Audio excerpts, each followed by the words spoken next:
Next to Syria, where a Russian government delegation has today arrived in Damascus for the first time since the Assad regime fell from power in December. Now, Russia has long been a vital ally of the regime, and ousted President Bashar al-Assad himself is currently in exile in Russia. The delegation today includes the country's Deputy Foreign Minister, Mikhail Bogdanov, who is also President Putin's special representative to the Middle East. Well, the Russian delegation is not the only one to have recently visited Damascus.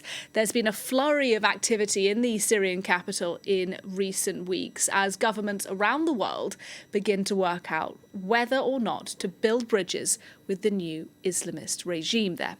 Now, just yesterday, the European Union announced it was to start easing sanctions on Syria, beginning with the energy sector. To talk a bit about this, France 24's James André, recently back himself from a reporting trip to Syria, is with me now. James, lifting sanctions like these ones from the European Union is really crucial, isn't it, for the new government in Damascus? Absolutely crucial, because there are really a set of challenges.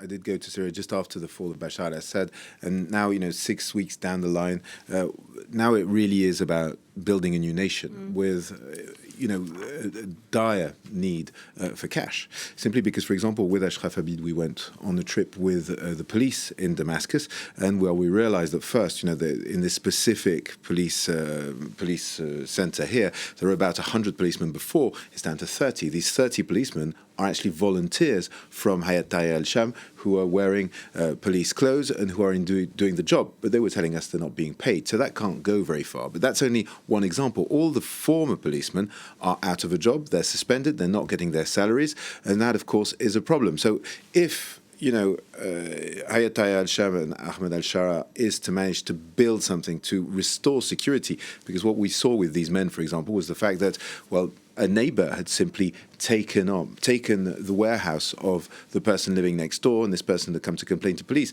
But this is happening across the country at the moment. So, this money is needed because you need to jumpstart the economy. You need to start paying salaries again, be able to recruit new policemen, new border agents, for example. They were recruiting some as we were there. They'd called for young people to present themselves to become, border patrol. Well, all this stuff needs to be started again. And of course, there are the hundreds of thousands, even you could say millions of former civil servants who are not being paid, who are being told, you're on unpaid leave until we investigate you, see what your relations were with the former regime. Some of you will be reinstated, others won't. Nobody knows on what basis and what rules. But for now, there's no money to pay these people. So as you can imagine, the country right now is in a situation where it's very much, there's a sense of stability, there's peace on the streets, but you can see all the problems arriving, one of which is the security problem and the fact that the nation for now is basically on pause, and that can't last very long.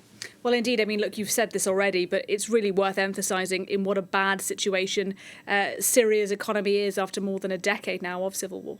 Absolutely. It contracted 85%. It's now worth around, I think it's about 10 billion, but it's basically, the oil exports have stopped. The oil production is actually under the control of the Kurdish.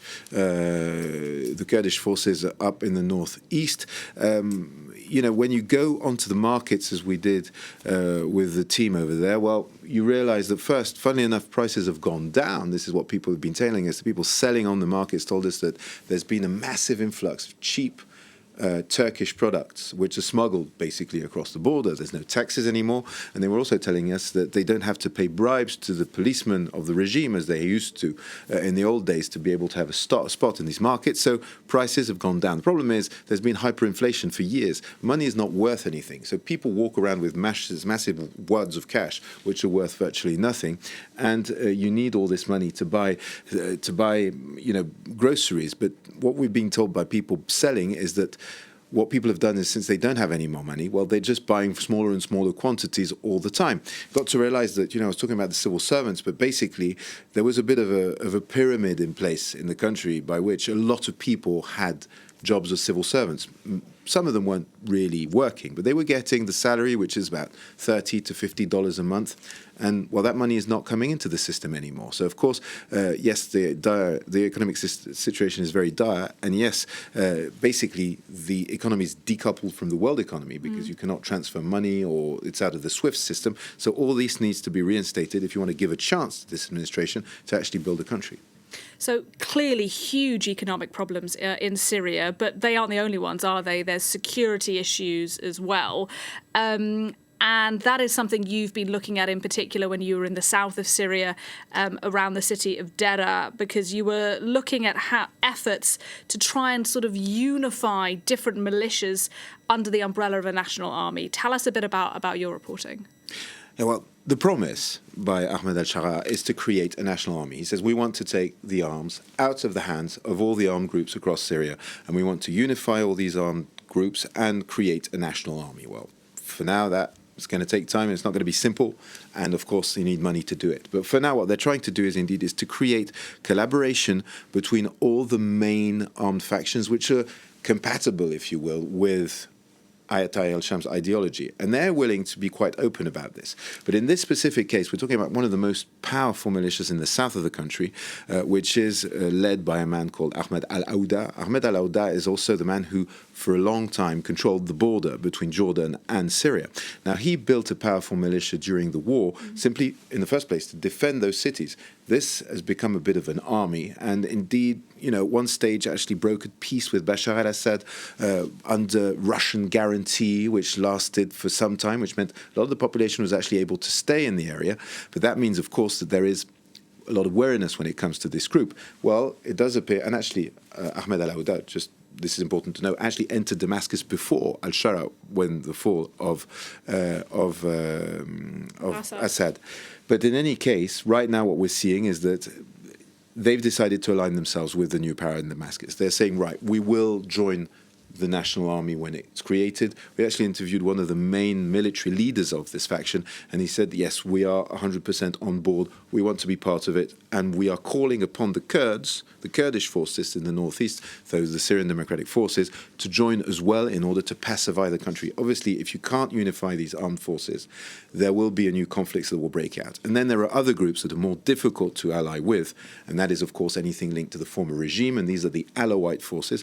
And while we were there, the day after we filmed these pictures with Ashraf Abid, there was another operation in Homs, and that was in an Alawite neighborhood. Alawites are, the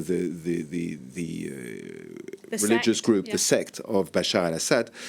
Well, that descended into violence. 6 people were killed. A lot of villagers fled over the border to Lebanon. So that gives you an idea of that's another potential tension problem which is there, and which reminds us of what happened in Iraq, where, there was very rapid de-Baathification, and basically all the former army was just set aside and left to disappear.